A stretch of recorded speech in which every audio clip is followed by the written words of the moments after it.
Good morning, everyone. Good afternoon, good evening. How are you all doing? My name is Amanda Ellis and a very warm welcome to my channel. Today is the 19th of May 2025, but this is a very timeless video and one that I hope is going to help you. Whether you are new to your spiritual path and just starting the process of awakening, unfurling, discovering, exploring, or whether you've been on your spiritual path for quite some time, but might be feeling maybe disillusioned, dissatisfied by what you are witnessing within spiritual communities, whether they are in person or whether they are online. Archangel Metatron, one of my main guides, gave me 11 points yesterday that he would like me to raise with you all. And interestingly, as I sat down this morning to record this video, I pulled a couple of cards, oracle cards, from my own Christ Consciousness deck, and I got the card of Lionheart, Stand Firm, with the card of Peter and Denial. And I think that perfectly expresses where we are, that on one hand, we're not actually wanting to look at or face, we're wanting to deny some of these big potholes in the road, and the road is the spiritual path that particularly the New Age community is walking upon.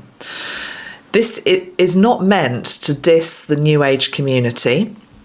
I, for one, am often labelled as New Age myself. It's not a label that I particularly like because I don't like labels, but it's just that some of the things that I use and embody would be called New Age beliefs or New Age tools, although many of them, of course, have been around since the ancient civilizations were here on Earth.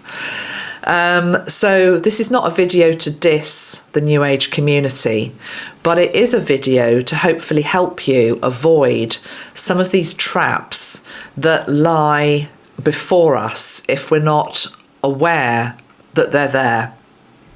When I actually review the 11 that Archangel Metatron has given me, I can see that many of them really are a battle between our ego versus our heart, our conscious versus our unconscious mind, and also that energetic frequency that we have within ourselves with regards to whether we really want to go for it and are motivated to be our best version of ourselves, or whether we have sunk more into apathy or, dare I say it, laziness. Now, the truth is that everybody watching this, myself included, will have fallen into some of these traps, okay?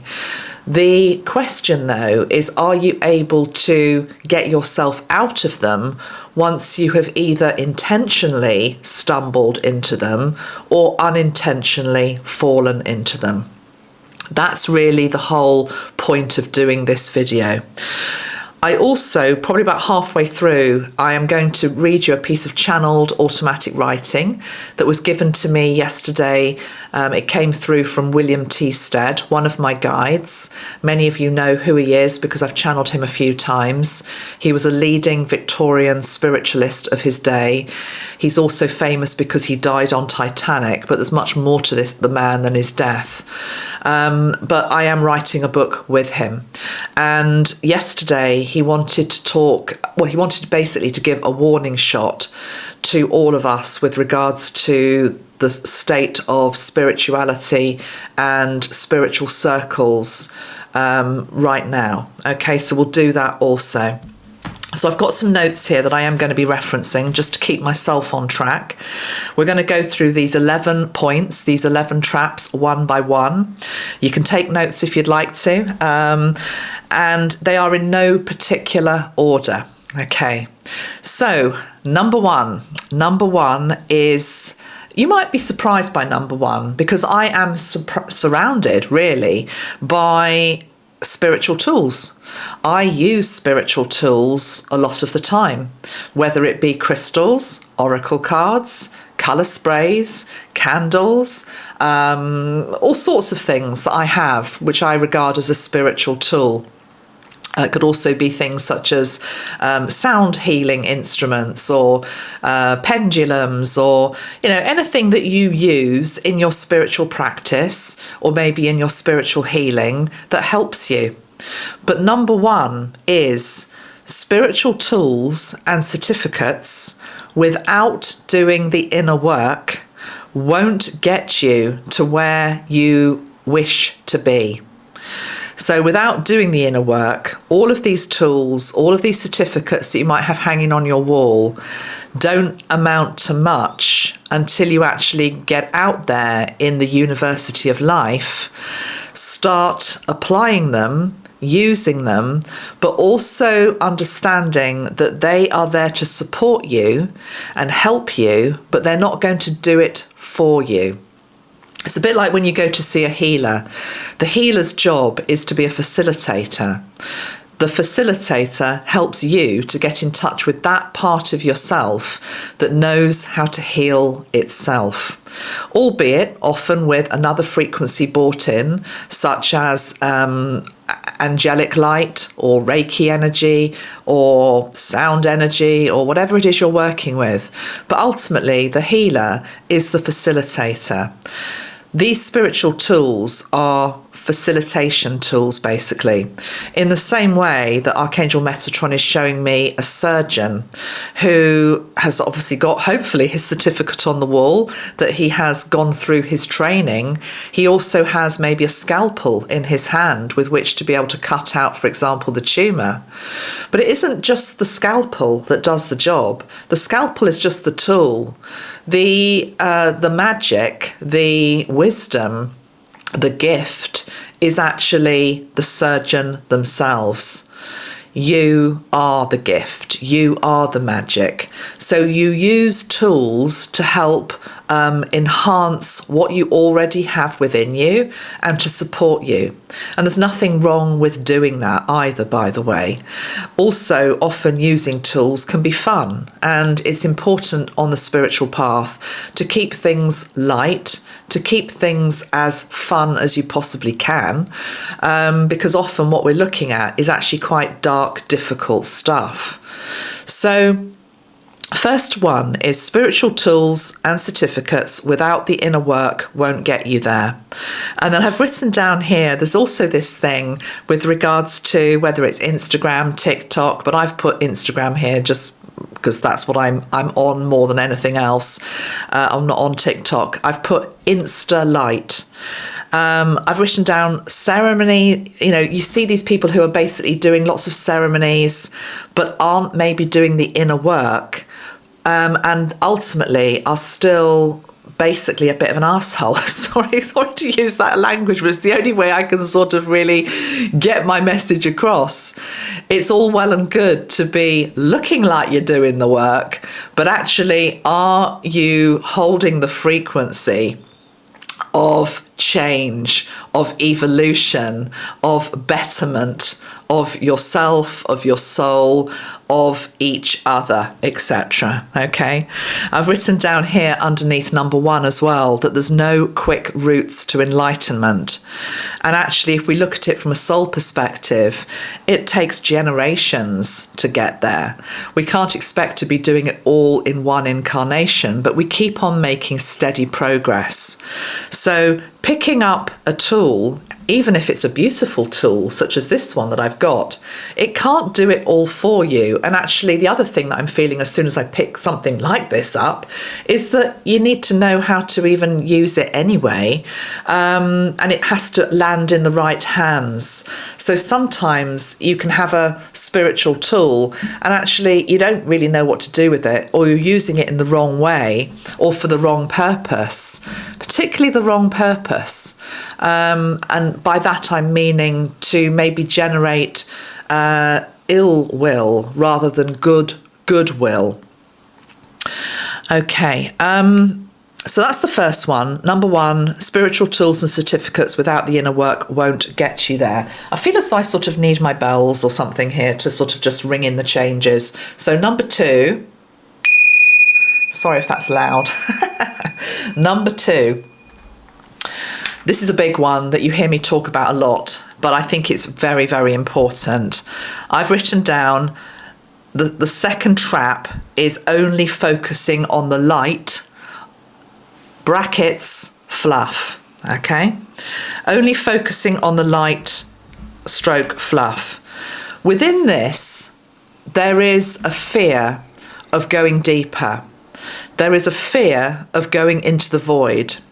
There is a fear of what you might find if you actually look into the face of darkness, whether that is within another or more likely within yourself. It also manifests with regards to fear of standing up in times of chaos or pain.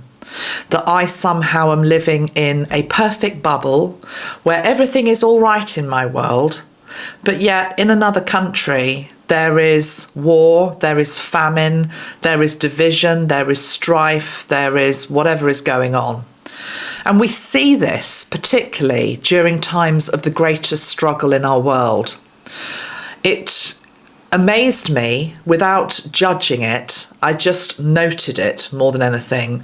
That, for example, during the pandemic, there were many who just didn't want to have the conversation. Whatever that conversation would be or however it would look. It's almost as though the pandemic wasn't happening on their channels or their pages. You wouldn't know actually that we'd even gone through anything because it was still all very light, very fluffy, let's have our unicorn of the day type energy. And it doesn't just, of course, apply to pandemic. It can also apply to war, what's going on now in Gaza, for example. It's this avoidance, and I think underneath it all is this energy of fear. I haven't actually got it out to show you, but I've got a card within, I think it's the Metatron deck, which just shows the void. But actually at the centre of the void is the Om symbol, which is the symbol which helps us to create. What are we going to discover within the darkness, which includes our own strength, it includes our own empathy, etc. It also includes reaching out to each other. So that's also part of only focusing on the light and sort of living in fluff, fear of the void. Also to do with avoidance. Also to do with coasting, actually. It feels as though it's easy sometimes when we get on the spiritual path to be so focused on the end or the destination point that we forget that the journey is made up of all the colours of the rainbow, including the darkness. And you actually have to pick up every strand and look at it and learn something from it. And actually, it's during the darkest times, whether it is within our own personal life or within the collective, that actually the light is noticed the most. That's when the light shines the brightest, when it's actually the most dark. So this could also apply, for example, to, maybe you're very ill or you've got a friend who's dying and you can't go there. You often get friends that will just abandon you if you go through a particularly difficult time. And usually it's just because they can't face it. They can't face that period of darkness that you're going through, or you can't face it in another. I'm glad to say that when my friend was dying last year, I did have the strength to deal with it. I did have the strength to face it. I looked it in the face, the cancer that was ravaging her body at that time. And I was able to hold that beacon of friendship and love for her throughout. But I know that not everybody can do that. But it's important that we do, because most of the spiritual path, it's not about just beliefs that we have. It's about putting them into action. Can I be the light during the darkest times? So I've written down here, and I really believe this to be true, that this thing about only focusing on the light and fluff, I've put down, it's easy to be enlightened in a monastery. Try going and embodying and incarnating into a terribly poor family and living in the ghetto, and then try and equally try to get to that energy of enlightenment. And I say that actually because I know myself, I've had past lives where and many of us have on the spiritual path, where we've been either a monk or a nun. And I'm not saying it was all easy or, happiness and rainbows either. But I do think when we are secluded from society and we're in our own little world where everybody is the same as us, in many ways it can be easier. And I do feel that. So number 2 is only focusing on light stroke fluff. And I did want to show you a card at this point, which is from the Metatron deck, which really says it all. This is card 31, which is transformation, light and dark. And you'll see on this that dark figure, that this person here is, well, there's many ways you can interpret this card, but this dark figure is you. Okay, this is your shadow that wants to also be embraced and integrated, and is going to come with you on your journey, whether you like it or not anyway. You can't get rid of your shadow. You have to learn from him or her what the wounding is, what the pain is, what the fear is, and send love to that. But there's no avoidance of the dark. And the part of the spiritual community that just won't go there, underneath it is a deep-seated fear. And fear is always the enemy, really, on the spiritual path, because the antidote to everything is love. Okay, number 3. Number 3 you might have heard me talk about as well. Number 3 I've entitled, the third trap is delusion stroke fantasy land. This encompasses a huge number of things, but underneath the umbrella of delusion stroke fantasy land, we will put that so-and-so is coming to save us. Whether that be the galactics are coming to save us, Jesus is coming to save us. The second coming is us embodying Christ consciousness, by the way. But the galactics are coming to save us. Jesus is coming to save us. The rainbow wave is coming to save us. This is coming to save us. That's coming to save us. Anything other than ourselves is coming to save us. Something external is coming to save us. Personally, I think is delusion stroke fantasy land. We also get it often where you see this date changes everything. Now, I mark dates. There are many important dates in the spiritual calendar. I call them portals. And absolutely, they can bring important moments of change. But there is no one date where everything changes. If I'm wrong, I will put my hand up and say I'm wrong. But it's not what I am being shown by Archangel Metatron. And what he's saying is that this energy of delusion and fantasy land really results from a couple of things. The first one is being ungrounded. Being ungrounded. And there are some parts of the spiritual community that seem to view being grounded as somehow uncool, Oh, you're so real. You're so...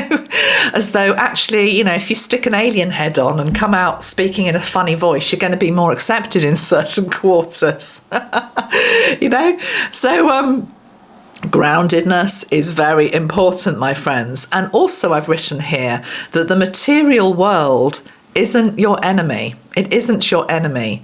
So we see this a lot also with regards to some of the traps that spiritual healers get into when they go out into the world and try to create a spiritual business. There's nothing wrong with having a spiritual business. If you are spending all of your time devoted to client work, devoted to, I don't know whether it's writing, creating artwork, doing healings, that's where you're putting your energy, and most importantly, that's where you're putting your time. That is worth something. And the currency of this universe is money. Money is not the enemy. But we often see this trap that spiritual people can fall into, which is that, oh, no, I can't charge anything.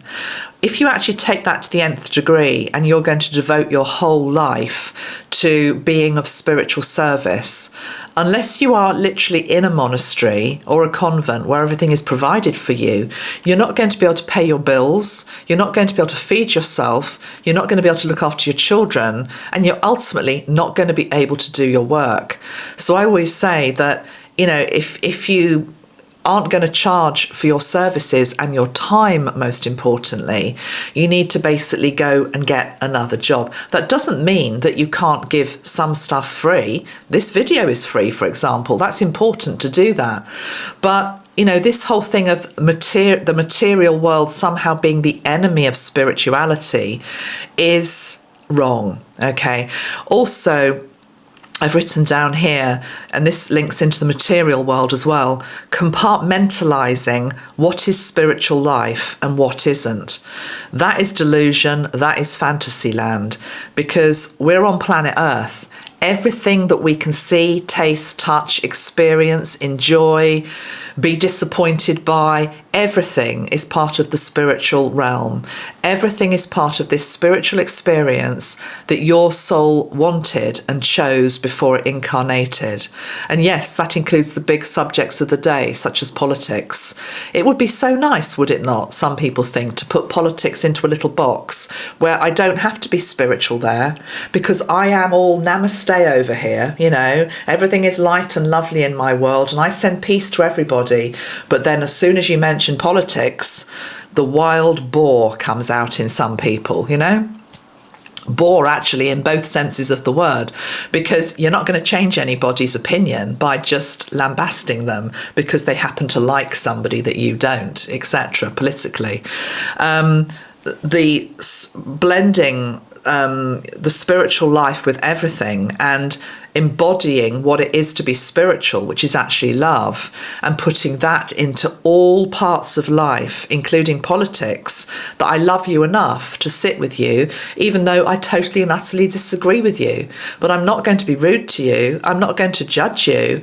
I'm going to sit with you because you are my brother and sister who just happens to have a different opinion. So number 3 is delusion stroke fantasy land. The other thing that comes under this point is what I'm going to call seeing what we want to see. Okay, seeing what we want to see. And that includes what we want to see in another. Okay, somehow being blind, deaf and dumb to what people might do that isn't great, isn't of God, but somehow we can't look at that or even notice that because that would shake up the way that we view the world and this person is the hero, for example.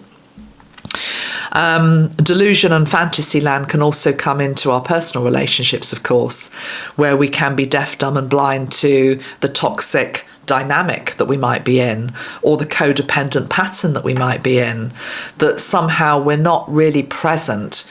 We are living in some far off place, even if it is the future, that somehow this is all going to work out, even though it's absolutely toxic as hell and it's destroying me, because there's something I have to learn from this. Maybe you've learnt everything that you're meant to learn.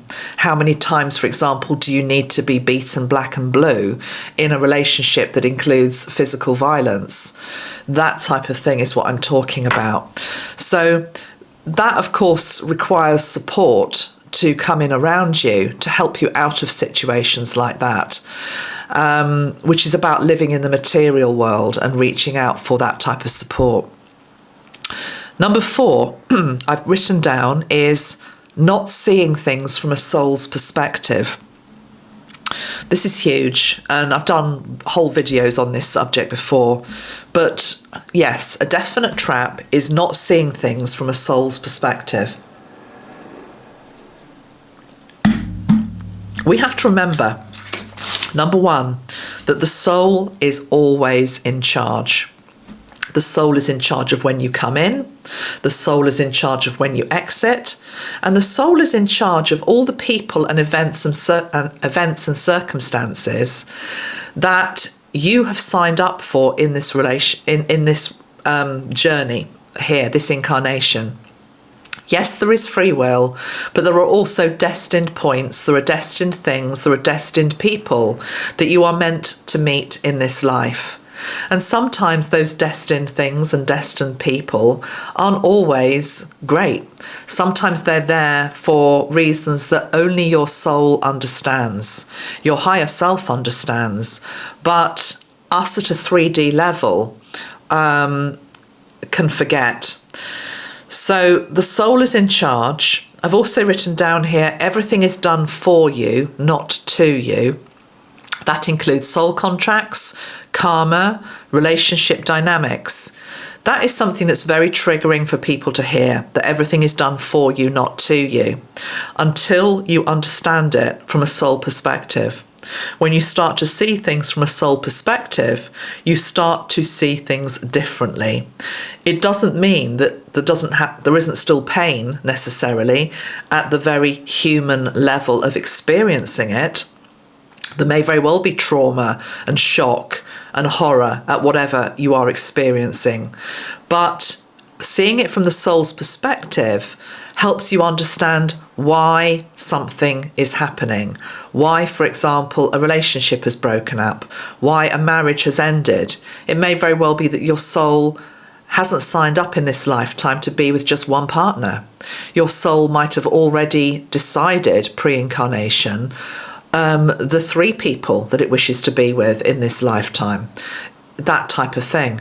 So everything is done for you, not to you, and there are no exceptions to that.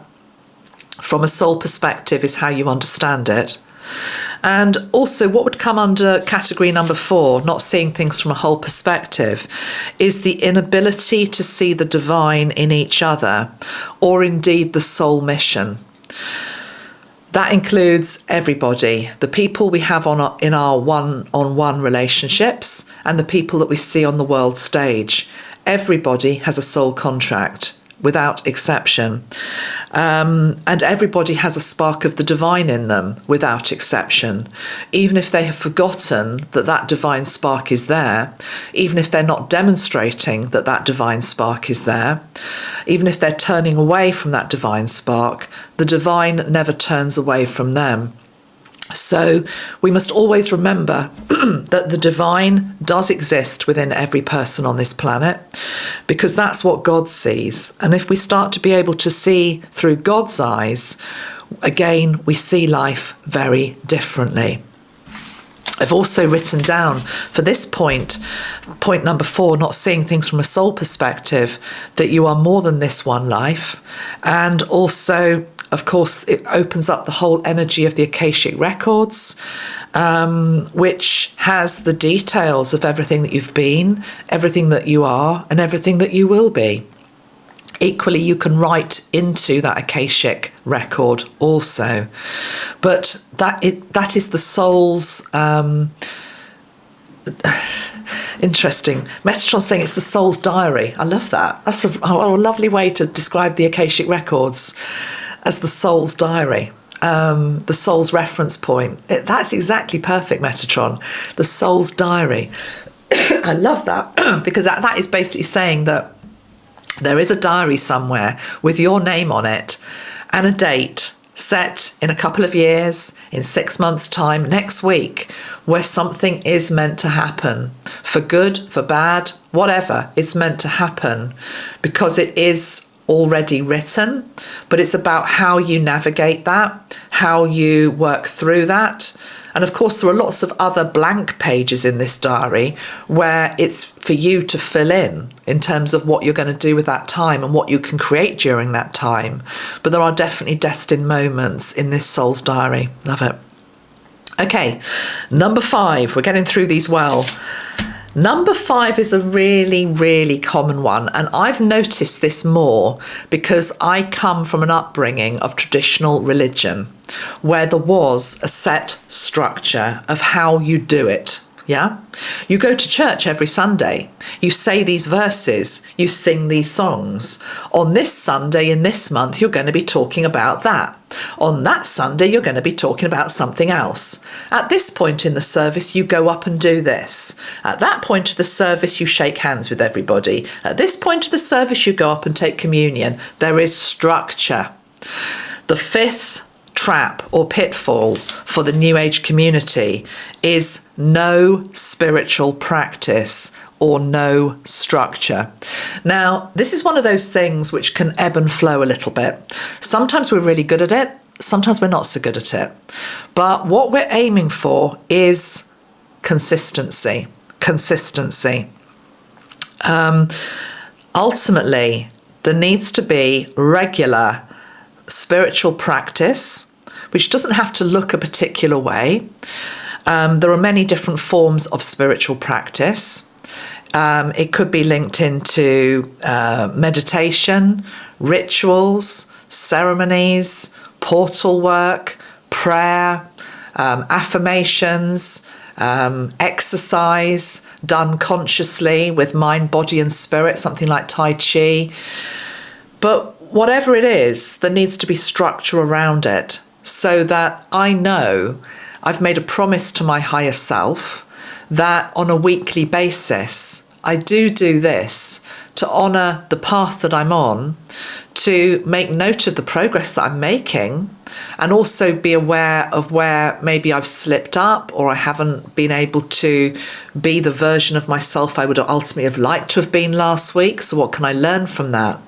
But without any structure or without any practice, it's going to be easy to slip up. And what I've written here is, if you think about life generally, take it away from the spiritual realm at the moment, but life generally, if you have no structure at all in your life, no structure at all, you can easily run off the tracks. You can easily start to live a bit of an aimless life. You can easily also start to be exploited, which is another thing I'm going to be talking about in one of the next points. But life generally without structure, by nature, it just starts to become a little bit loose. Now, loose can be good, okay? It's not to say that everything has to be rigid, but there has to be some framework somewhere, somehow. The card which actually references spiritual practice from the Christ Consciousness deck shows an altar. And, you know, in spiritual circles, New Age circles, many of us make altars or grids. And I do myself, usually on a weekly basis, actually. I, for example, will clean this space where I work. I'll do that at the weekend. And I will set up a grid or an altar space which links into the energies that I'm going to be working with that week. Now, for me, it can be quite easy if it's themed around videos I'm going to make. So if, for example, I was going to do a video like I did last week on Mother Earth, I set up an altar that's linked into the energy of Mother Earth with sprays, with crystals, with a plant, with cards, whatever it is that I feel is appropriate. But it is something which gives structure, and it's a visual reminder, and it's an energetic imprint that this is what I'm doing this week. Now, of course, we're not all making videos, and we don't have to, but it just is something that you need to be doing on a regular basis that shows the universe, shows your own higher self that I am committed to this, that I am doing this, that I am aligning to this particular frequency this week, or I'm asking for help in this particular area this week, or I'm honouring a particular energy this week. Maybe it's a feast day of somebody's, or saints' days, or an energy linked into an archangel, etc. Okay, so number 5, the risk of no spiritual practice or no structure is a big trap. Okay. Number 6, and then we're going to have William T Stead's automatic writing as a little break. Number 6 is, the trap is not being spiritually clean. and stroke purity. So not being spiritually clean.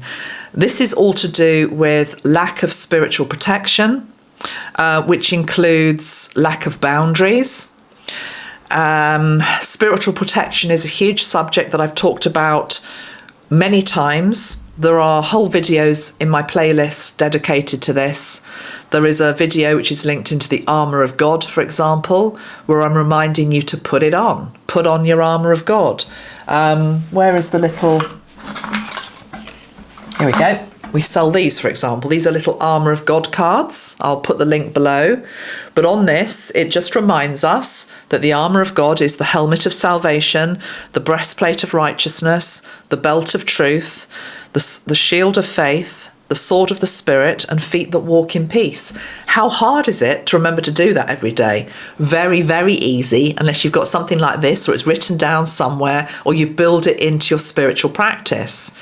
Doesn't just have to be the armour of God. You invoke Archangel Michael. You invoke the golden ray. You carry crystals that link into spiritual protection. Black tourmaline, for example, red jasper. Many, many different ways that you can protect yourself, to keep yourself spiritually clean, because the pitfall, the pothole, the trap is not being spiritually clean. And what we have to think about is, why would I not be spiritually clean? You're not going to be spiritually clean if you're not spiritually protecting yourself, because you are laying yourself open to, walking around in what I call the cosmic soup, or the human soup, which is even less attractive, although the cosmic soup can also have a few nasties lurking out there as well. We have to protect ourselves, otherwise we're opening ourselves up to anything. In the same way that if you don't have good boundaries, you are opening yourself up to anything, to anyone, to any energy. You have to have good boundaries. But not being spiritually clean as well. I mean, it can come from what we're consuming, what we are watching, what we are absorbing, who we are mixing with, what we're listening to, as well as just what we pick up on a day-to-day basis, just by being human and walking around in this earth. So even with good spiritual protection, you probably are going to pick up a little bit of stuff from time to time. And one technique I will give you, which somebody shared with me a long time ago, particularly if you are doing a lot of work with people, maybe you are a nurse or a doctor, or you're a counsellor, or whoever you are, basically. But do you remember the game Kerplunk? I don't know whether that translates into other countries, but Kerplunk was like a plastic tower with all these sticks sticking out of it, and you had to take out the stick until the balls fell through. But anyway, it's all about the sticks sticking out of this plastic shape. So imagine you are the plastic shape, and you've got all of these sticks which haven't necessarily pierced through into you because you've got your armour on, but they're still Mestron's showing me, like, do you remember as a child, my brother had them, like bow and arrow set, but the arrows had like rubber suction caps on them, so they just stuck to you, but they didn't do you any harm, but they just stuck. That's a bit like the slings and arrows that is part of being human, and these are energetic as well. So if you've got your armour on, some of them might stick to you, they're not going to do you any harm, but Kerplunk was this thing where you just, and it all, I don't know how to explain it, it's just like you remove all of the sticks at one with one final. So however it works for you guys, just do it. Make sure you're spiritually protected, spiritually clean, and it's to do with what you are doing, what you're watching, what you're listening to, who you're surrounding yourself with. Very, very easy trap to fall into. And ultimately, why it's important, really, is because not being spiritually clean opens yourself up to all of these negative energies, which then takes you away from your higher self and your easiest path, basically, or destined path. Okay, let's do now I'm going to do one more, and then I'll do William's channeling, because it flows quite nicely if I do it that way. Or shall I do it now? No, let's do this one. I'm on a roll. Okay, number 7. Where are the bells? The bells, the bells.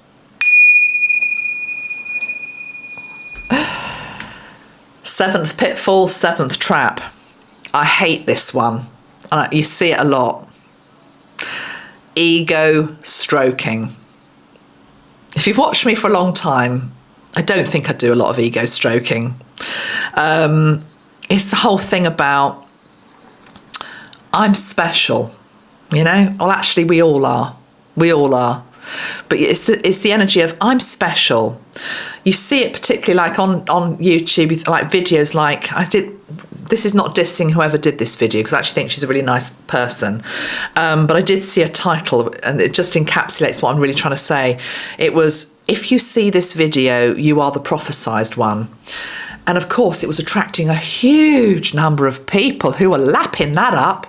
Oh, I'm the prophesized one. It's all ego stroking, you know? How many people actually want to sit down and watch the video on, you've got a lot of shadow to work on? Oh, what a surprise. Not as many people. I mean, we have to laugh. We have to keep it light, because there's an aspect of ourself that is easily manipulated and can fall prey to that stuff. But it is a load of nonsense.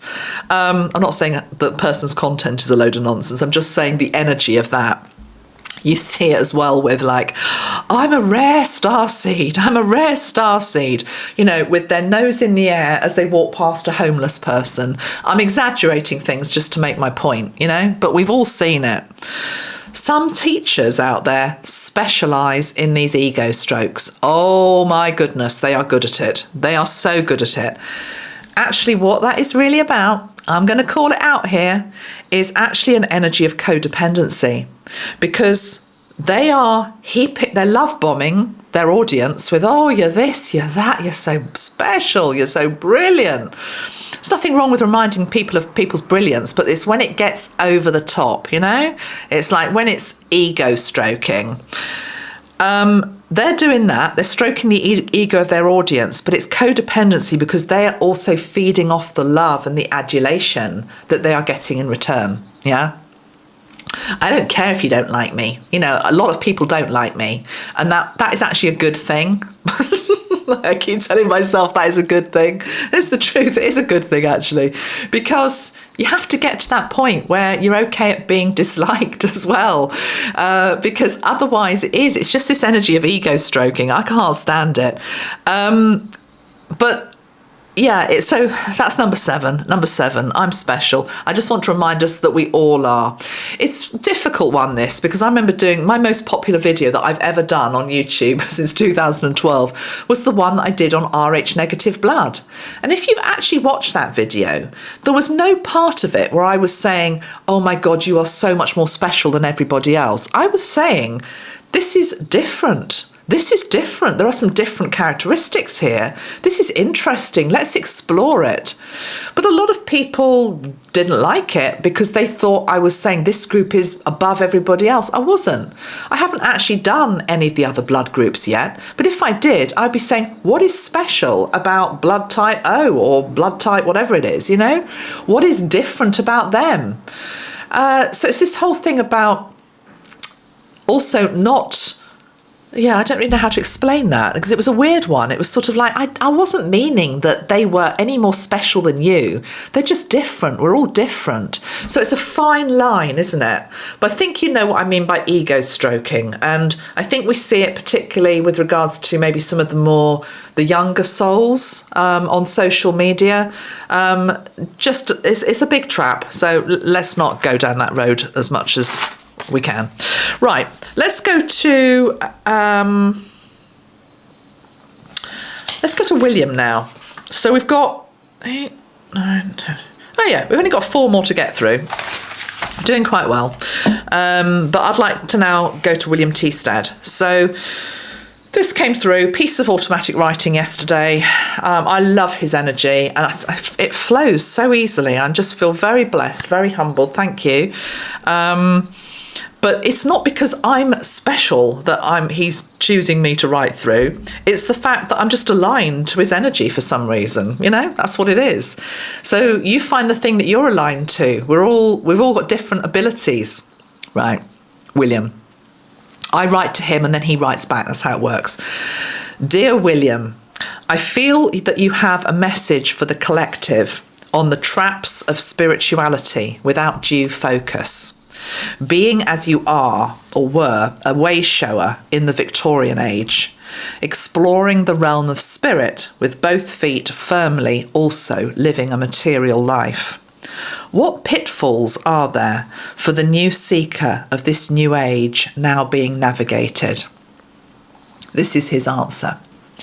My dear girl, how wise it is to ask the collective to pause and reflect before proceeding foolhardily through fields that can be scattered with both the wildest, rarest flowers and exquisite birdsong sent from the divine, but also contain piles of manure that one can stumble into without observant eyes and ears to the life humming all around. You are finding me today in a jovial mood, for it is important to keep as light-hearted and joyful as we can upon our spiritual path, which will often test us and expire our patience. I had many a day of exasperation as well as wonder when delving into the metaphysical. I would like to raise trickery.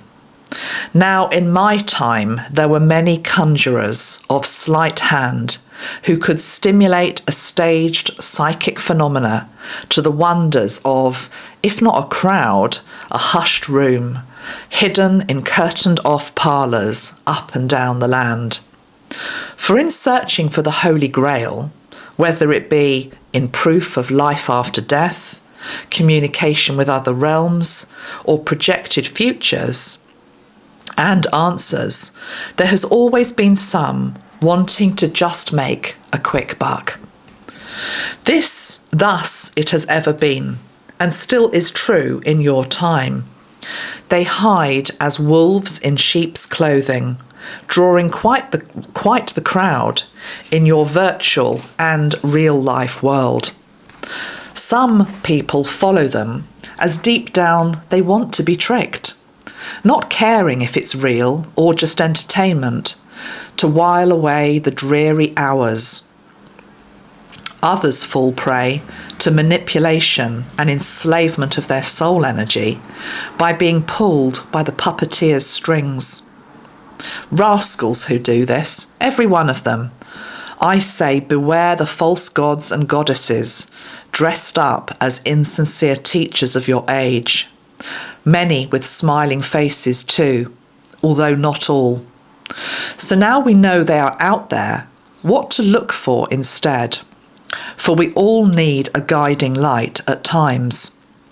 Any man that thinks otherwise has never yet found himself totally lost and alone in a forested darkness where you pray someone has left a light on for you to clamber back from.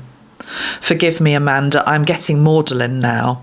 It is just as you know, I suffered from mental affliction whilst alive, what would be labelled depression now, and it makes me sick to my stomach to see those most vulnerable and afraid preyed on by these vultures in our midst.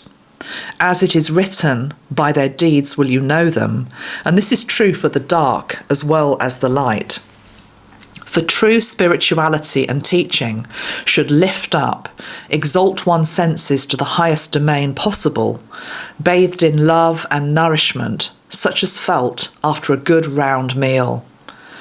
And yet when played by trickery, it leaves a bad taste, an insatiable appetite for more, of something that never satisfies or enriches, simply makes you feel poorer, weaker, more afraid, and less present and proactive in this glorious life.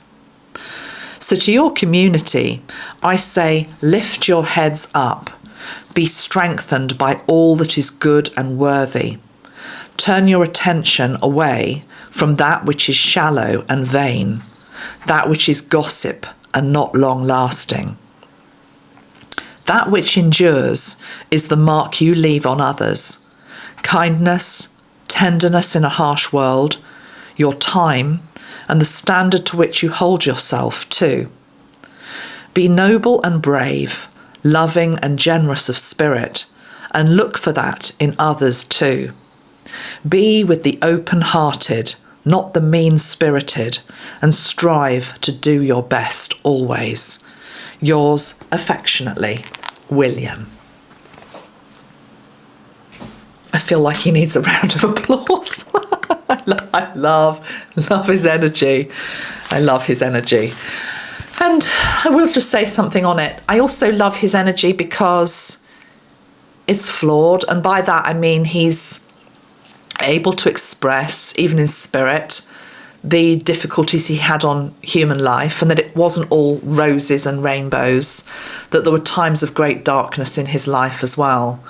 And actually, the more I think about him and what a perfect guide he is, he absolutely stood up for injustices of his day and brought forward laws and new legislation. He didn't do a Peter, and deny it. He looked at the darkness full on. That is what true light work is. So thank you for that, William. I'm really enjoying my writing with him, and I really hope to be able to produce this book as soon as possible. But I've still got a bit more writing to do, because the thing is, it comes and it goes, and by that I just mean I always like to ask him a question when it really is in my mind to ask it. I'm not just trying to dredge up a question from nowhere. It feels more authentic that way. But equally, if there are maybe things that you would like me to ask him, that is fine also, and you can put that below. Thank you. Okay. I feel as I need to ring class bell now. After our break. Our nourishing break from William. Where are we up to? We're up to point number 8 of 11.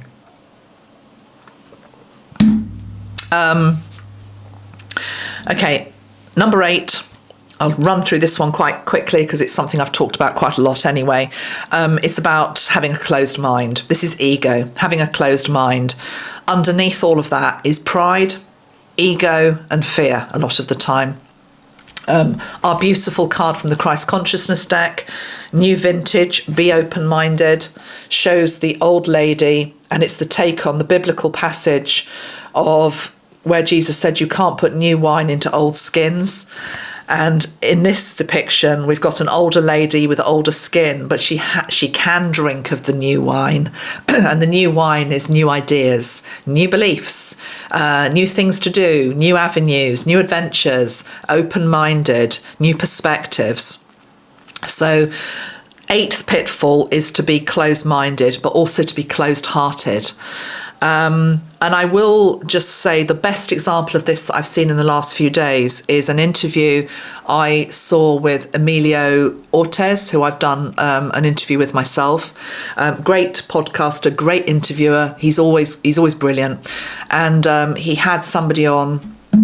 I won't actually say who it was, because this video you might be watching in a few years' time, because I don't want to, shame and name people, who might. But the point was that this guy, I found it was a fascinating interview. I really got something from it, but I didn't agree with everything that this particular person was saying in the interview. But there were other parts which were like, whoa, that's really interesting. I really felt nourished having listened to it. But he made the mistake, shouldn't be a mistake. He mentioned a particular politician's name quite early on in the interview, and a lot of people just stormed off without listening at all because he had dared to mention somebody's name. I'm not going to listen to this. That is ego. It's closed-mindedness. It's like, you have to, what's the phrase? To be humble is to be teachable. That none of us know it all. Nobody knows it all. Allow people to have a difference of opinion to you. There's still going to be stuff within the conversation or the discussion that you might learn something from. So number 8, not going to go on and on about this, but ego, closed mind, closed heart. Try to avoid that pitfall and remain as open-hearted and open-minded as you possibly can. Much of my work is to try to help remind us of this. And yes, I know it's difficult, but it's the energy of unity, sitting with somebody else, listening to somebody else who you might not agree with all of it, you might not agree with any of it, but still there might be something you need to learn from the experience of being in the presence of that person, etc. Number 9 is a huge one. It's what I call fear stroke doom porn, the fear trap. Okay, this is the biggest pothole in the whole road. Okay, the whole path, the whole spiritual path, one of the biggest potholes, biggest traps you can fall into is the fear trap. Now, yes, this is a big subject because of course we all have fear, and we're always going to have a bit of that fear because it's part of our human archetypal energy. It's there to actually help us. There are some things to be fearful of. If there's a great big lion approaching you, you're going to be frightened, and that fight or flight mechanism kicks in to get yourself the hell out of there if you can. So fear is part of life. Yes, feel the fear and do it anyway is a big subject in itself. But more than anything, I'm talking about the New Age community, the spiritual community. There are so many people trapped in lapping up meal after meal after meal of fear. Give me more fear. Give me more fear. What do I need to be frightened of next? Often in the guise of, I need to know this because it's the truth. Well, it might be the truth, but is it doing you good eating the whole meal of it? It's what I call the dopamine, that it's linked into dopamine. We get addicted to the high of maybe hearing something horrible or unpleasant. That's why people get hooked into, I don't know, wanting to know everything they can about serial killers, or, it's like there's something which it does to the brain, which it's the dopamine hit. Fear, doom porn, the world's about to end, this is about to happen, you need to be worried about this. Again, it's a fine line because yes, we need to be aware of things, but if that's all you're consuming, you become what you watch, you become what you eat, you become fearful. You start to see the world through eyes of fear. You start to see the world through eyes of suspicion. You start to embody fear. So I've written down here, frequency is everything. And I believe that is true. So the way to climb yourself out of this big hole in the ground, if you've just sunk into the energy of fear, wanting to consume fear, because that's what you're doing. People don't like to hear this, but it is what you're doing. All these sort of end of the world predictions and nuclear war predictions and, shock horror, oh my God, this is going to happen. You're consuming fear. And it's the true also of things like pandemics. And if you consume that energy of fear, you become fear. We have to be love. Love is the antidote to fear. There are two energies in this universe, love and fear. Which one are you going to choose? So frequency is everything. Frequency can lift you up out of anything. But you also, what Metatron's saying, you have to fine tune your frequency. So it's like anything. This is the analogy he's giving me. If you've been eating a bad diet, you get used to the taste. It's nice to eat naughty stuff and all the rest of it, even though you know it's not doing any good. Oh God, it tastes nice. So you have to train your senses to like something different. And they say that a new pattern is developed over quite a quick period of time. I can't remember, this couple of weeks or something. So it is about retraining, that actually, okay, that's sort of exciting, and that headline looks interesting, I must go and watch that video. But actually, if you can, just try to steer yourself to the more wholesome stuff, which is where your soul wants to be. It's where your higher self wants to be.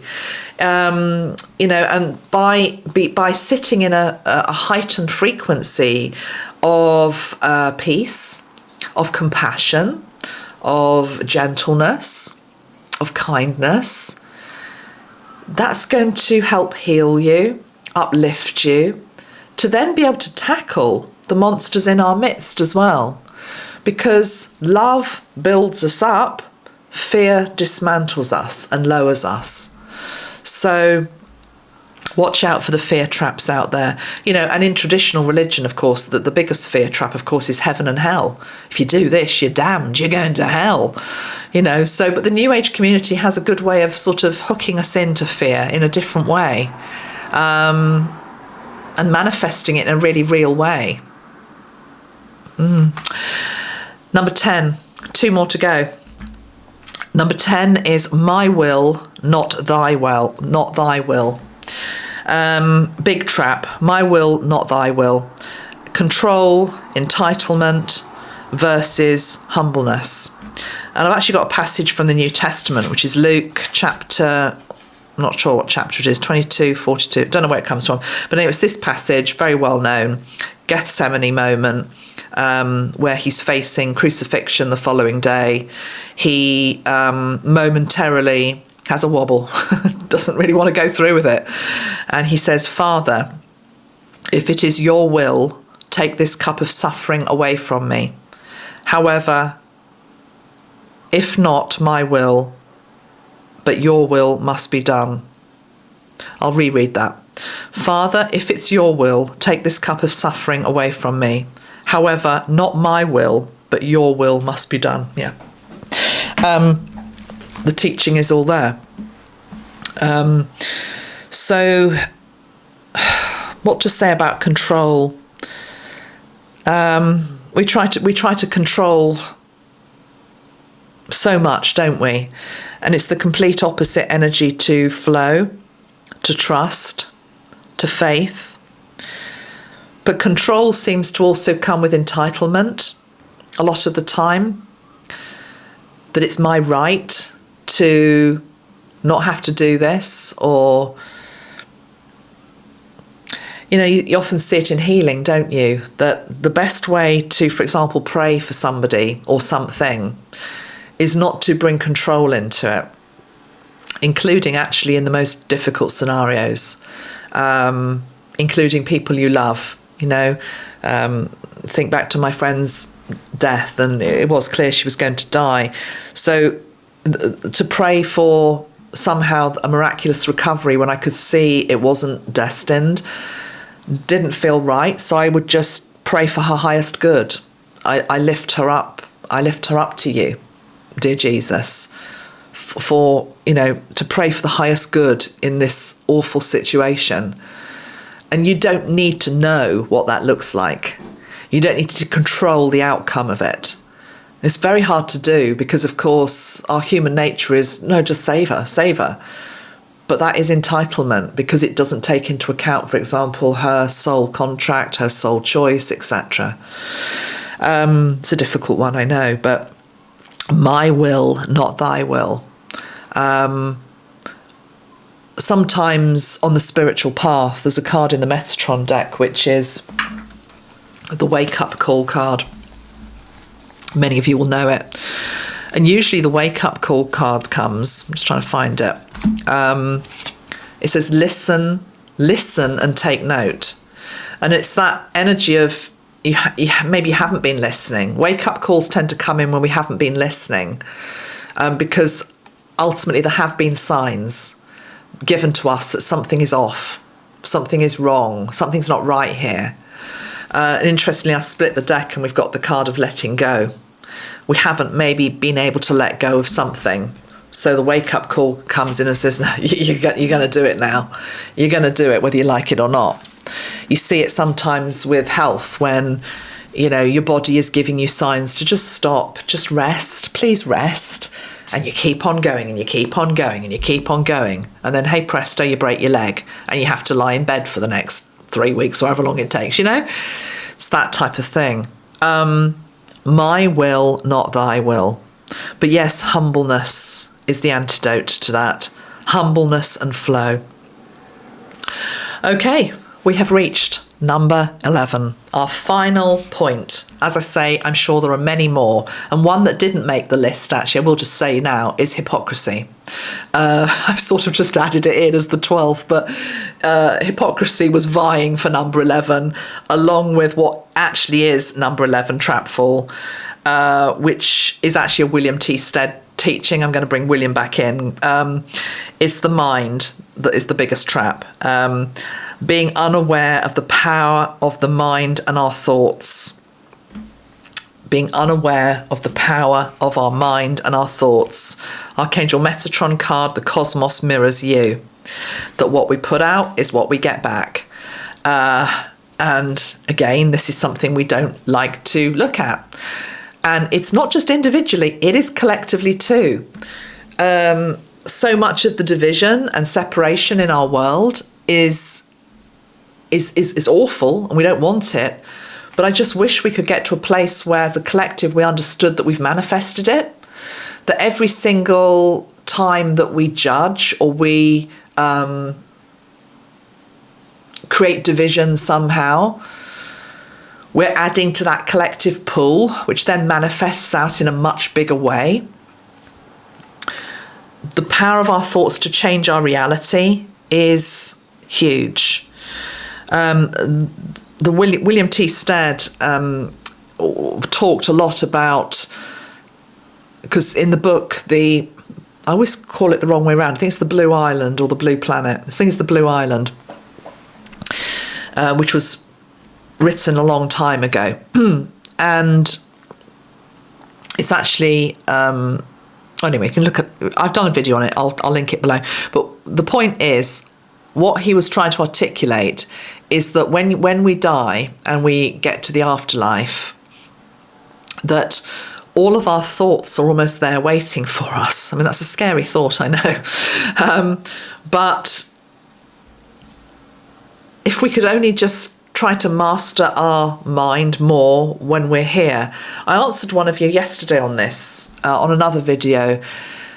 I don't know how it had come up, but oh yeah, I was talking in my last video about manifestation and had I manifested something in, for example.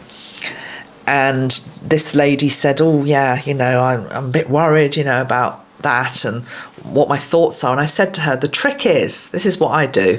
When I have a negative thought, which we all do, because you're a human being, all of us do, have a fear-based thought, a negative thought, instantly balance it out with a positive one, okay?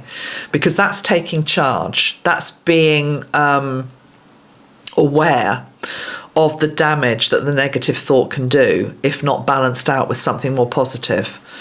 And over time, of course, your modus operandi becomes such that the negative thoughts become less and the positive ones become more. It's almost as though, yeah, that's what I do anyway. So number 11, the trap is not being aware of what you're putting out is what you're going to get back, which is also the law of karma, by the way, which is a balancing law. Not a punitive law, it's a balancing law.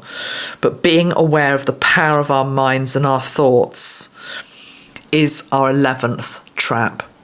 So to try to master that as much as we can. Let's just pull as we are at the 11th point, I'm just going to pull a card from the Christ Consciousness deck.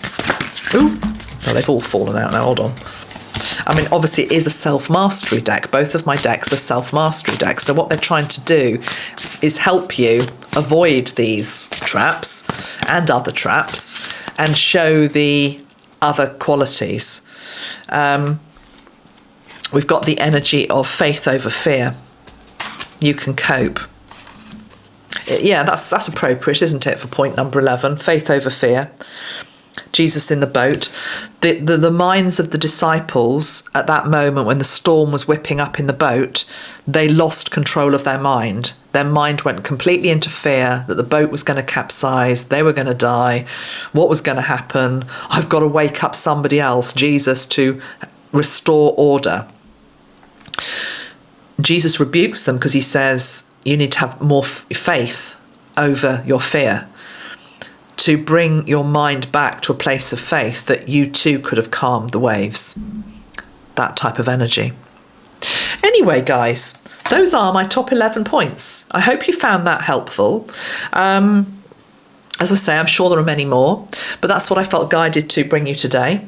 I'm going to love you and leave you now. I'll be back very soon, and take great care of yourself. Thanks very much. If you've liked this video, give it a like and a thumbs up so that people will find it.